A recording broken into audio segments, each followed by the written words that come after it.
Hoy día en el mensaje vamos a hacer una pequeña caminata por una situación particular de la vida de Jesús que al final nos va a llevar a una conclusión. Pero quiero comenzar con una pregunta, a ver quién me ayuda. ¿Cuántos discípulos tenía Jesús? ¿Cuántos discípulos tenía Jesús? 12. ¿Quién da más? ¿Quién da menos? ¿Cuántos discípulos tenía? ¿Más? ¿Cuántos tenía? ¿13? ¿12? Ok. Bueno, les cuento una cosa. La respuesta correcta a cuántos discípulos tenía Jesús, a ver, escúchenme bien. La respuesta correcta es depende. A ver, ayúdenme. ¿Cuántos discípulos tenía Jesús? Alguien me ha dicho 10 por ahí. ¿Cuántos discípulos tenía Jesús? Depende. Ayúdenme. ¿Cuántos? Depende. Depende en qué momento. Depende a qué te refieras. Jesús tenía 12 apóstoles, 12 que escogió para encomendarles la dirección de la iglesia tras su partida. Pero discípulos, Jesús tenía muchos o pocos dependiendo en qué momento. Vamos a leer Mateo 4, 18 al 21, por favor. Mateo 4, 18 al 21. Dice: mientras caminaba junto al mar de Galilea, Jesús vio a dos hermanos. Uno era Simón, llamado Pedro, y el otro Andrés. Estaban echando la red al lago, pues eran pescadores. Vengan, síganme, les dijo Jesús, y los haré pescadores de hombres. Al instante dejaron las redes y los siguieron. Más adelante vio a otros dos hermanos, Jacobo y Juan, hijos de Zebedeo, que estaban con su padre en una barca remendando las redes. Jesús los llamó, y dejaron enseguida la barca y a su padre y lo siguieron. En este momento, ¿cuántos discípulos tenía Jesús? 4. Llamó a Simón y a su hermano, a Pedro y a su hermano Andrés, y luego llamó a Jacobo y Juan. Los primeros 4. ¿Cuántos tenía ahí? 4. Muy bien. Bueno, Jesús sigue llevando adelante su ministerio, más y más gente se va sumando, y vamos a leer Mateo 10, 1 al 4, por favor. Mateo 10, 1 al 4. Reunió a sus 12 discípulos y les dio autoridad para expulsar a los espíritus malignos y sanar toda enfermedad y toda dolencia. Estos son los nombres de los 12 apóstoles. Primero Simón, llamado Pedro, y su hermano Andrés. Jacobo y su hermano Juan, hijos de Zebedeo, los 4 primeros. Felipe y Bartolomé, también conocido como Natanael, que nos dice ahí. Tomás y Mateo, también conocido como Leví, el recaudador de impuestos. Jacobo, hijo de Alfeo, y Tadeo. Simón el celote, y Judas Iscariote, el que lo traicionó. ¿Cuántos discípulos tenía ahí Jesús? Ayúdeme, ¿cuántos tenía ahí? 12. Llamó a sus 12 discípulos. ¿Vamos bien? ¿Sí? Siri piensa que le estoy hablando a ella. Perdón, ya, ok. ¿Conocen Siri, no ve?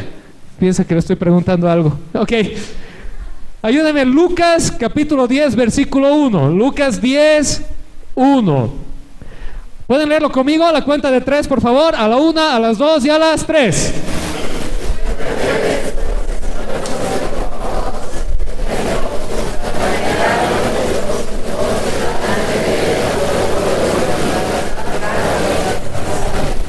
Y ahora juntos, ¿me ayudan? A la cuenta de 3, ¿sí? A la 1, a las 2 y a las 3.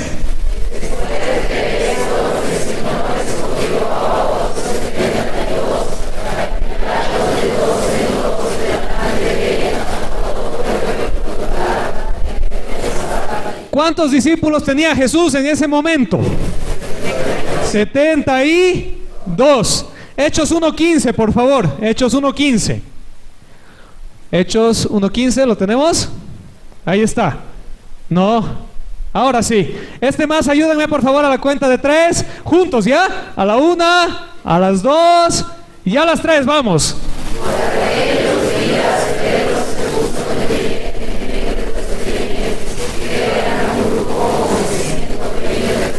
¿Cuántos serán? Entonces, en un momento habían 4, en otro momento habían 12, en otro momento 72, en otro momento 120. Y si ustedes leen los evangelios van a encontrar que en diferentes momentos habían diferentes cantidades. En un momento habían miles, en un momento habían cientos, en un momento se les llama multitudes. Los discípulos eran aquellas personas que seguían a Jesús para aprender de Él y para llevar adelante la visión, la misión que Jesús tenía. ¿Vamos bien? ¿Me están siguiendo? ¿Sí? Pero de todos estos discípulos, Jesús se enfocaba especialmente en un grupo pequeño, en un grupo de 12. De entre todos los discípulos que lo seguían, Jesús escogió a 12 para que sean su grupo medular, su grupo más cercano. Era el grupo con el que Jesús compartía momentos de intimidad. Era el grupo con el que Jesús estaba siempre, con el que viajaba, con el que iba, con el que venía. Era el grupo al que Jesús le contaba cosas. Era el grupo al que Jesús le daba otro tipo de explicaciones. Este grupo era el grupo que Jesús había escogido para que cuando Él no esté, puedan llevar adelante la visión y la misión que Jesús tenía. Jesús vino a establecer su iglesia. Lógicamente vino a salvarnos, vino a morir en la cruz por nuestros pecados. Pero si Jesús moría en la cruz, resucitaba y se iba, y no dejaba a nadie a cargo, no había iglesia. Jesús vino para inaugurar la iglesia, que es la comunidad, la asamblea de aquellos que han creído en Él por la fe y son salvos por medio de su sacrificio. Pero esa iglesia creció bajo la enseñanza de los apóstoles, del grupo cercano de Jesús, del grupo que Él había escogido. ¿Me están siguiendo? ¿Sí? Están con cara de sueño algunos. ¿No está tan aburrido el mensaje de hoy, o sí? Ok, bueno, creo que sí, ¿no? ¿Está muy aburrido? Ok, gracias. Este sector no está aburrido. A ellos nomás les vamos a hablar. Jóvenes, ¿se están aburriendo? Ok, gracias. Bueno, muy bien. Jesús tenía 12 discípulos, ¿no ve? A los que Él se enfocaba, a los que ya hemos leído sus nombres, quienes eran ese grupo medular, el grupo nuclear, el grupo íntimo de Jesús. ¿Qué hacía Jesús con ese grupo otra vez? Pasaba tiempo, estaba con ellos, les explicaba cosas. Jesús llegaba a un lugar donde habían 300, 400 discípulos, seguidores de Cristo, personas que querían aprender de Él, y Jesús les contaba una parábola y les decía: que tenga oídos, que oiga. Y luego se iba más allá y venían sus discípulos: oye, maestro, creo que no tenemos oídos porque no hemos entendido nada. Y Jesús los miraba y les decía: ya, vengan guaguas, les voy a explicar. Así es la cosa. Jesús tenía un grupito con el que intimaba, con el que confiaba. Claro, en ese grupo había un Judas, ¿no? Siempre hay un Judas. Pero bueno, aparte de eso tenía su grupo pequeño. Ahora, de entre ese grupo de 12, les voy a hacer otra pregunta. Jesús ¿tenía con los 12 la misma relación, sí o no? ¿Qué dicen? ¿Sí o no? ¿Tenía o no tenía la misma relación con los 12? ¿O tenía un grupo más íntimo, un grupo más cercano? Jesús tenía un grupo que se llama el círculo interior, así se lo ha denominado históricamente, teológicamente, que era un grupo de 4, los 4 primeros. Con esos 4, Jesús pasaba momentos aún mucho más íntimos. En el monte de la transfiguración, para los que están tomando apuntes, en Mateo no lo vamos a leer, Mateo 17, 1 al 13, la transfiguración, Jesús agarra a 3 de ellos y les dice: vengan conmigo, Jacobo, Juan y Pedro. Ustedes 3 vengan conmigo y los otros 9 se quedan aquí. ¿Sí? Ustedes 3 vengan conmigo. ¿Y qué pasó en ese monte de la transfiguración? Jesús les mostró su gloria, les mostró quién era, se reveló como el Hijo de Dios con todo poder. Su grupo íntimo, les dije, se llama el círculo interior. Cuando Jesús iba a ir al monte Getsemaní para orar antes de la crucifixión, estaban los 12 y Jesús nuevamente agarra a 3 de ellos y les dice: vengan conmigo para orar. ¿Quiénes? Los mismos 3: Juan, Pedro, Jacobo. Vengan conmigo, ayúdenme en este momento de debilidad. Como buenos amigos, ellos se duermen. Jesús los despierta: ayúdenme. Y como buenos amigos, ellos se duermen. A la tercera que los va a despertar ya lo vinieron a arrestar. Pero no importa si son buenos o malos amigos, eran su grupo más cercano. Entonces fíjense, Jesús tenía ¿cuántos discípulos? Ayúdenme, ¿cuántos discípulos? Depende, gracias, muchos. Dentro de ese grupo grande de discípulos, Jesús tenía Un grupo más cercano, un grupo medular. ¿De cuántos? No, de 12. Muy bien. Denle un aplauso al Sergio, por favor. Denle un aplauso al Sergio. Lo ha hecho bien. Tenía un grupo de 12. Y de entre los 12 tenía un círculo interior de ¿cuántos? 4. Y de entre los 4 tenía un círculo más interior que eran 3. Andrés era ese que estaba aquí y aquí, ¿no ve? De vez en cuando lo llamaban y de vez en cuando no. Era ese amigo que todavía no sabe si es parte del grupo o está en periodo de prueba. ¿Ya? Ok. Jesús se enfocaba entonces. Ahora, a ver, antes. Les voy a hacer una pregunta más. ¿Jesús amaba por igual a todos sus discípulos? ¿Sí o no? ¿Jesús ama por igual a toda la humanidad? Sí. De tal manera amó Dios al mundo. La Biblia dice en reiteradas ocasiones que Dios no hace diferencia de personas. Dios no tiene favoritos. Pero hay una diferencia entre favorito y cercano. ¿Sí? Jesús amaba a todos sus discípulos por igual.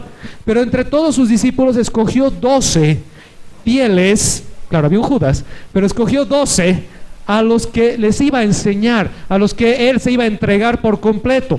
12 para llevar adelante la obra que Él les iba a encomendar. Y dentro de esos 12, Él escogió a 3 o 4 aún más cercanos. A 3 o 4 a los que les mostraba cosas que a los demás no. Les mostró su gloria. A 3 o 4 a los que les pedía cosas que a los demás no. Oren conmigo en mi necesidad. Jesús amaba a todos por igual, pero Jesús se enfocaba en un grupo en particular. ¿Vamos bien? ¿Me están siguiendo? ¿Sí? Ahora, otra pregunta. Me van a ayudar hoy día. Del círculo interior, Pedro, Juan y Jacobo, Jesús, los 3 eran igualitos, estaban calcados, ¿no ve? Jesús veía y le decía, ¿cuál de los 3 eres? ¿Sí o no? ¿O eran diferentes? ¿O la relación era diferente con cada uno? ¿La relación de Jesús con Pedro era la misma que relación que de Jesús con Juan? No, ¿no ve? A ver, si querías a alguien que haga algo, ¿a quién le decías? A Pedro. Si querías mandar a alguien y saber que se iba a hacer y que no iba a medir las consecuencias y que por amor a ti le iba a meter máquina, ¿sabes quién era? Pedro. ¿Sabes a quién es el primero que se le revela la identidad de Jesús? A Pedro. Tú eres el Cristo, el Hijo del Dios viviente. Y Jesús le dice, bienaventurado eres Simón, hijo de Jonás, porque esto no te lo reveló ni carne ni sangre, sino mi Padre que está en el cielo.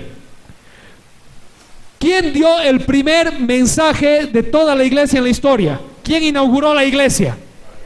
Pedro. Cuando el Espíritu Santo se derramó sobre los gentiles, el evangelio salió de los judíos y llegó a todo el mundo, entró a los gentiles. ¿Quién estaba ahí? ¿A quién mandó Dios? A Pedro.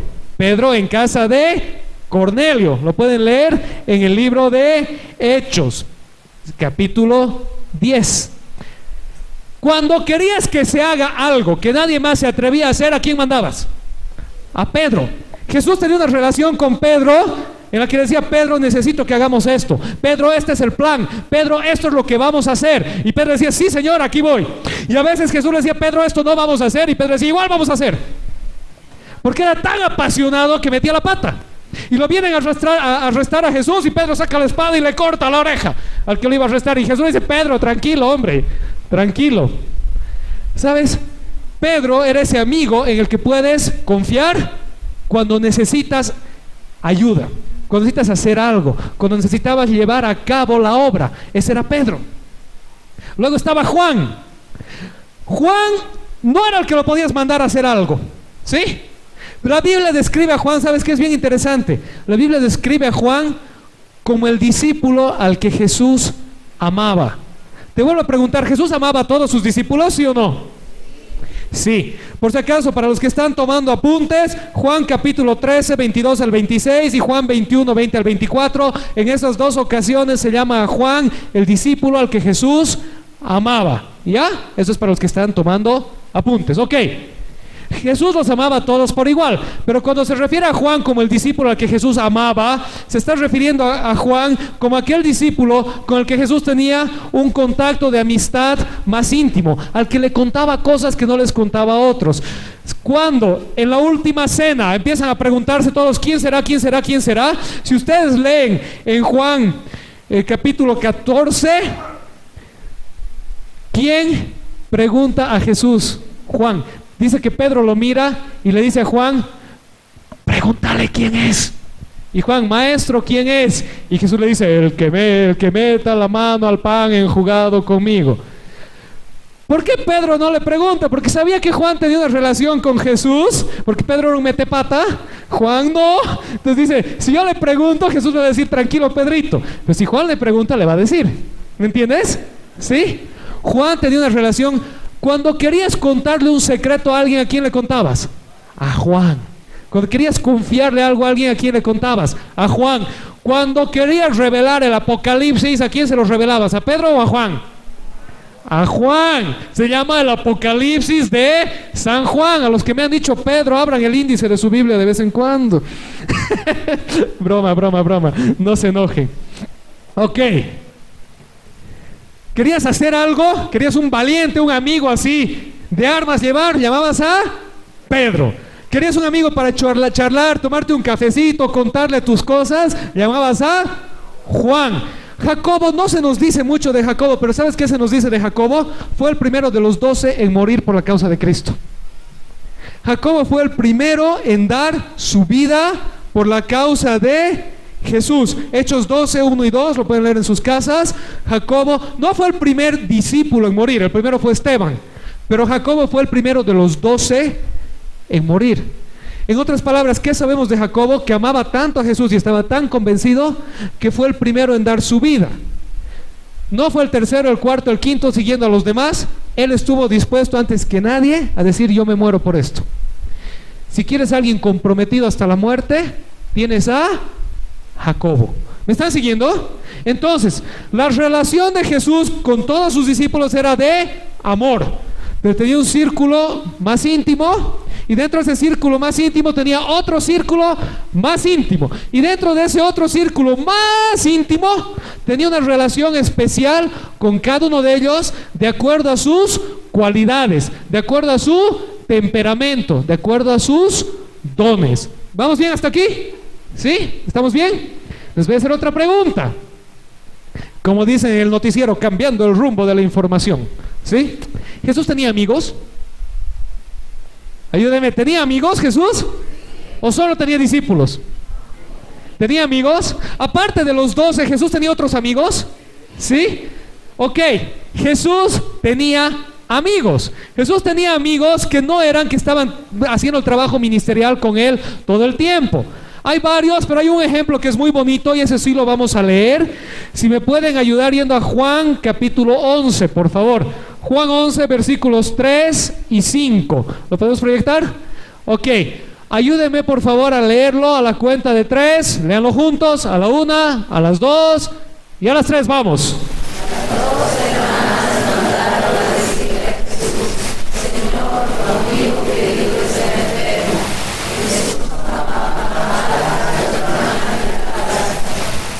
Lázaro es ese amigo querido. Le mandan a decir desde otra ciudad, Jesús, tu amigo querido está enfermo. Esa palabra querido, que cuando dice las dos hermanas mandaron a decirle a Jesús, Señor, tu amigo querido está enfermo, en el griego es la misma palabra cuando dice Jesús amaba a Marta, a su hermana y a Lázaro. Tu amigo amado, es la palabra griega phileos, que es un tipo de amor que quiere decir que es una relación de amistad, una relación fraternal, una relación de cariño íntimo. Jesús tenía una muy bonita, muy profunda amistad con Lázaro, pero Lázaro no era uno de los 12. Lázaro no seguía a Jesús de ciudad en ciudad. Lázaro no era uno de esos discípulos que estaba detrás de Jesús a cada rato. Lázaro vivía en su casa, pero cuando Jesús iba por ese pueblo, adivinen a quién quería visitar. A Lázaro. ¿Con quién quería tomarse un cafecito? Con Lázaro. ¿En qué casa se quedaba a dormir? En la casa de Lázaro. Además de los 12, además de los 3 del círculo íntimo, además de las multitudes de seguidores, Jesús tenía amigos. ¿Vamos bien? ¿Sí? Ok, ahora, ¿por qué les cuento todo esto? Porque ¿quién es nuestro ejemplo de vida? Jesús. Jesús es Dios, es perfecto, pero también un ser humano. Y como humano, Jesús tenía amistades. Jesús tenía grupos cercanos. ¿Sabes qué? Te cuento una cosa, tu pastor y tus líderes también. En la iglesia tenemos un grupo grande de personas y los amamos a todos por igual y oramos por todos por igual y nuestra puerta está siempre abierta por igual para todos, pero tenemos un equipo de liderazgo que es el equipo con el que llevamos adelante la tarea de la iglesia. Y así como Jesús le dedicaba su esfuerzo, su tiempo, sus ganas a ese equipo, adivina a quién le dedica su esfuerzo, su tiempo y sus ganas el pastor. Al equipo de líderes. ¿Me está siguiendo? Jesús tenía también amigos. ¿Sabes quién también tiene amigos? El pastor. ¿Sabes quién también tiene amigos? Los ancianos, los del directorio. ¿Sabes quién también tiene amigos? Los líderes. Porque todos necesitamos un Lázaro en nuestra vida. Aquella persona con la que quieres tomarte un café, con la que quieres charlar, con la que no quieres resolver los problemas del día a día, con la que quieres tener una relación fraternal. Y te aconsejo que en tu vida tengas también amigos, buenos amigos. Y te aconsejo que en tu vida tengas también un círculo íntimo, alguien en quien puedas confiar, alguien con quien puedas estar. Entonces, ¿qué estamos tratando de hacer? ¿Y por qué les presentábamos a los líderes de grupos de conexión? Porque todos en la iglesia necesitamos amigos. Todos en la iglesia necesitamos Lázaros en nuestra vida. Pero ¿sabes qué también necesitamos? Necesitamos en nuestra vida alguien que nos enseñe, que nos guíe, a quien podamos acudir. Ese es tu grupo de conexión. ¿Me están siguiendo? ¿Sí? Vamos a seguir ahora otro ejemplo, otro hombre, porque un ser humano como tú y como yo, pero también un ser humano espectacular, un ser humano escogido por Dios para hacer algo que nunca antes y después se hizo: liberar al pueblo de Israel de la opresión de los egipcios. Acompáñenme a Éxodo capítulo 18, por favor. Éxodo capítulo 18, vamos a leer un poquito largo. Resulta que habían salido de Egipto los israelitas. Dicen los estimados que era una congregación de más o menos 1 millón, 2 millones de personas. Era harta gente, ¿sí? Y estaban en el campamento. Y entonces leemos Éxodo capítulo 18, versículo 13. Al día siguiente, Moisés ocupó su lugar como juez del pueblo. Y los israelitas estuvieron de pie ante Moisés desde la mañana hasta la noche. Cuando su suegro vio cómo procedía Moisés con el pueblo, le dijo: ¿pero qué es lo que haces con esta gente? ¿Cómo es que solo tú te sientas mientras que todo este pueblo se queda de pie ante ti desde la mañana hasta la noche? Es que el pueblo viene a verme para consultar a Dios, le contestó Moisés. Cuando tienen algún problema me lo traen a mí para que yo dicte sentencia entre las dos partes. Además les doy a conocer las leyes y las enseñanzas de Dios.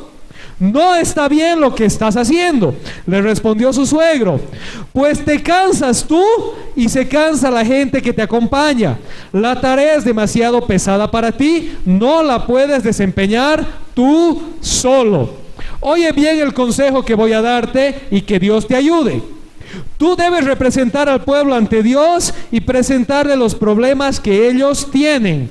A ellos los debes instruir en las leyes y las enseñanzas de Dios y darles a conocer la conducta que deben llevar y las obligaciones que deben cumplir. Elige tú mismo entre el pueblo hombres capaces y temerosos de Dios, que amen la verdad y aborrezcan las ganancias malavidas, y designa a los jefes de 1000, de 100, de 50 y de 10 personas. Serán ellos los que funjan como jueces de tiempo completo, atendiendo las cosas sencillas, los casos sencillos, y los casos difíciles te los traerán a ti.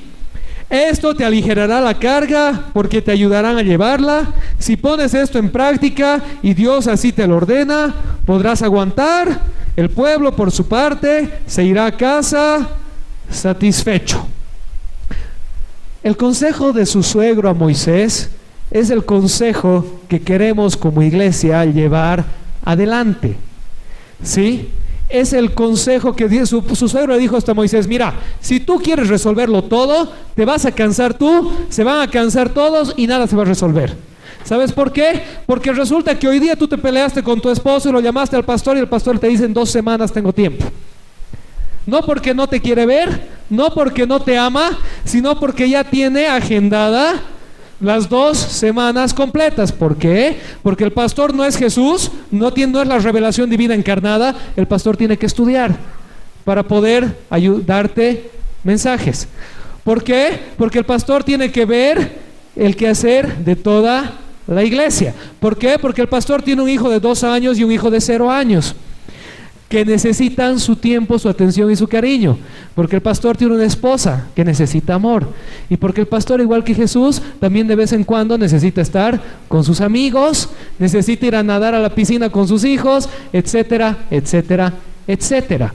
Entonces, no es que el pastor es malo y no te toma en cuenta y no te quiere atender y tiene favoritos. Es que el pastor tiene 24 horas al día, 7 días a la semana, y necesita de esos dormir más o menos 4 horas, que es el promedio de sueño. Tus líderes, lo mismo.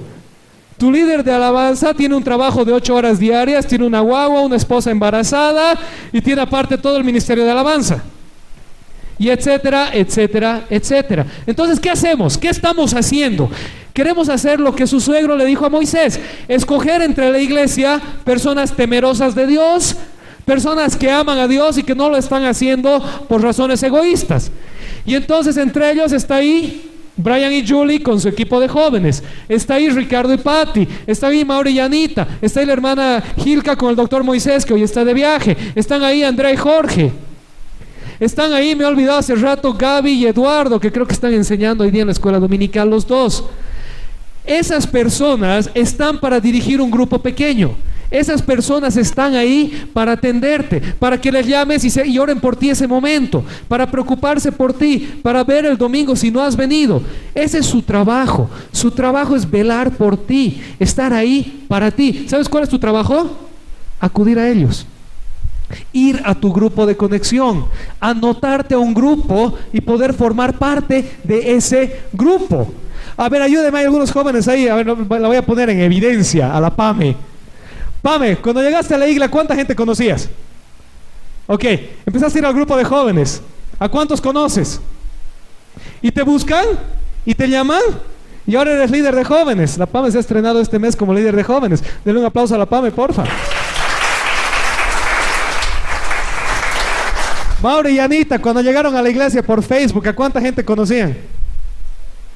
Han empezado a ir a su grupo, ¿no ve? ¿A cuántos conocen? ¿Y los llaman? ¿Sí? ¿Los invitan a sus matrimonios? ¿Sí? Si quieres sentirte parte, tienes que seguir el camino para ser parte. No hay otra manera.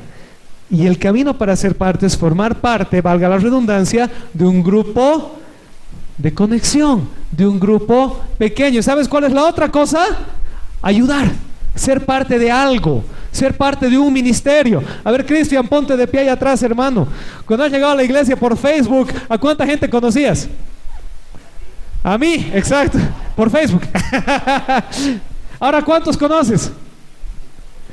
Y cuando has empezado a ayudar en el equipo de multimedia, ¿qué tal? ¿Te has integrado un poco más? ¿Lo has conocido al Mauri? ¿Sí? ¿Es buen tipo? Buen tipo, ¿no ve? La manera de formar parte, de integrarte, ser parte de tu grupo de conexión, ayudar. No hay otra manera, ¿sí? ¿Sabes? Esto más les voy a comentar para ir cerrando. Dentro de los muchos discípulos de Jesús, porque depende de la época, depende cuántos tenían, habían varios que lo seguían porque querían algo. Lo seguían porque les gustaba lo que Jesús decía ese rato. Lo seguían porque querían ser parte del grupo elegido. Lo seguían porque pensaban que Jesús iba a ser un revolucionario que iba a cambiar el mundo. Y el momento que Jesús les daba un mensaje que no les gustaba, se daban la vuelta y se iban. Juan capítulo 6 es el mejor ejemplo. Había una multitud que lo seguía, Jesús se da la vuelta, los mira, les manda un mensaje fuerte y la gente dice, duro mensaje es este, ¿quién lo podrá soportar? Y se van, enojados. Y vienen los apóstoles, Jesús, se está enojando la gente, se está enojando, cambia tu mensaje, más bonito, prosperidad, diles, se van a quedar. Y entonces Jesús les dice, ¿quieren irse ustedes también? Y adivinen quién salta ahí. ¿Quién es el que siempre está ahí para meterle máquina? A ver si se acuerdan. Pedro. Y Pedro le dice, Señor, ¿a quién iremos si solo tú tienes palabras de vida eterna? Pedro era de verdad, por eso era la piedra. Era cabeza dura, pero era duro también, hasta las últimas consecuencias, como buen dirigente. Bueno, había gente que se iba porque no les gustaba el mensaje. Había gente que venía donde Jesús, el joven rico, le dice, Señor, ¿qué tengo que hacer para seguirte? Obedece los mandamientos. Ya obedezco todos. Vende lo que tienes y ven. Chau. Voy a buscar otro maestro. Querían seguir a Jesús, pero no querían hacer de Jesús su prioridad. Había otro que viene corriendo y dice, Señor, te voy a seguir, pero espérame a que mi papá se muera. Está viejito. Cuando se muera te voy a seguir. Que vaya y entierre a mi padre, literalmente. Jesús le dice, anda a enterrar a tu padre y a ver si me encuentras cuando vuelvas. En otras palabras, hay gente que está en cualquier causa, puede ser la iglesia, puede ser X o Z causa, por diferentes razones, pero no por fe genuina. Cuando somos parte de algo por fe genuina, cuando seguimos a Cristo por fe genuina, estamos dispuestos a seguir aquello que Jesús dice. Estamos dispuestos a morir a nosotros cada día, tomar nuestra cruz y seguirle a Él, no al pastor, no a los líderes, a Él. Pero parte de seguirle a Él es formar parte de la iglesia. Y cuando Dios me envía una iglesia, cuando hay nuevos, yo siempre les digo, ven unas semanas y fíjate si esta es la iglesia que Dios tiene para ti, y si sí es, forma parte. Forma parte. ¿Cómo formas parte? En un grupo de conexión, ayuda en algún área, ven los domingos. ¿Sí? Sencillo. Pero forma parte. Ahora, si no puedes, no quieres, no hay problema, nadie se enoja, no es una condenación. Ven solo los domingos, sentate, sé feliz, nadie está enojado contigo. Para nada. Pero tienes que entender que cuando necesites una reunión vas a tener que esperar que haya espacio. Porque el pastor y los líderes tienen que enfocar su tiempo, sus ganas y sus energías en aquellos grupos nucleares, medulares que Dios les ha dado. ¿Me estás siguiendo? Tienen que seguir el ejemplo de Moisés y el ejemplo de Jesús. Y con esto termino. Su suegro le dice a Moisés una cosa: tú tienes que hacer esto. Tienes que enseñarle al pueblo la palabra de Dios, número 1, y tienes que resolver las situaciones grandes, número 2. Te prometo que aquí el pastor y tus líderes se esfuerzan para enseñarte la palabra de Dios. Lamentablemente tu pastor no es la divinidad de Dios revelada, es un ser humano y tiene que estudiar. Así que mucho de su tiempo lo dedica al estudio para poderte enseñar la palabra de Dios. Y 2, tu pastor está ahí para resolver los problemas grandes. Los problemas que atañen a toda la iglesia o las situaciones de la vida, que cuando un líder viene y me dice, esta persona está atravesando una situación muy dura, vamos juntos, le apoyaremos. Y estamos ahí. Y varios de ustedes pueden dar fe que ahí estamos. Pero en el día a día, hermano, tienes que tener un grupo pequeño, tienes que tener amigos, tienes que tener personas a quienes acudir. ¿Me están siguiendo? Así que quiero invitarte hoy día, quiero hacerte una invitación a 2 cosas y con esto concluyo. 1, inscríbete a un grupo de conexión. Por favor, deja las excusas a un lado, inscríbete a un grupo de conexión. Y número 2, no te enojes. Si escribes y te dicen, sí, nos vamos a ver en 2 semanas, no te enojes, no es porque no te quieren, porque no te tratan mal, porque no eres prioridad. Es porque lamentablemente hace 2 semanas otra persona ya escribió para el día de hoy. ¿Sí? Amén. Vas a ver lo hermoso y lo bendecido que vas a hacer en tu grupo de conexión y en tu área de servicio. Les voy a pedir que nos pongamos de pie, por favor. ¿Sí? Nos pongamos de pie.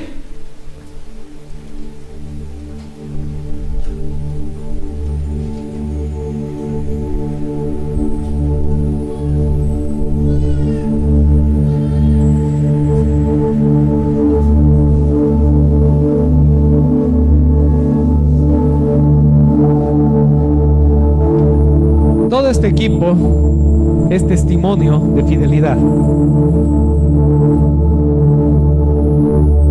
El Diego que estuvo desde el primer día, Iván, 3 años y fracción, 3 años y monedas y centavos, sin fallar, poniéndole máquina al equipo de alabanza.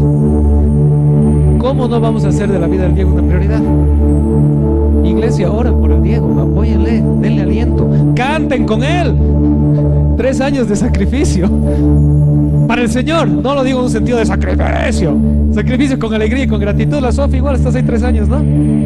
Mauri, cuando llegó con melena, soltero y con una guitarrita desafinada, y estamos aquí, y ahora está a cargo de todo un equipo y va a su grupo de conexión, ¿no ve? Sí. Y así cada uno de los que está acá adelante y cada uno de los que están en diferentes funciones. Y algunos vienen, siempre les digo, vienen, quiero cantar en la alabanza, pastor, excelente, anda a cantar en la alabanza. Entra y seguí el proceso. A las 2 semanas ya no quieren estar en la alabanza. Hermano, ¿quieres brillar? ¿Quieres estar cercano a los líderes? ¿Quieres ser prioridad? Esfuérzate. Pero te doy un consejo más. No hagas las cosas por ser prioridad. Haz las cosas por el Señor, por amarlo a Él, por servirle a Él. Y como veíamos la anterior semana, si en lo poco eres fiel, en lo mucho Él te pondrá y te hará partícipe también de su felicidad. Amén.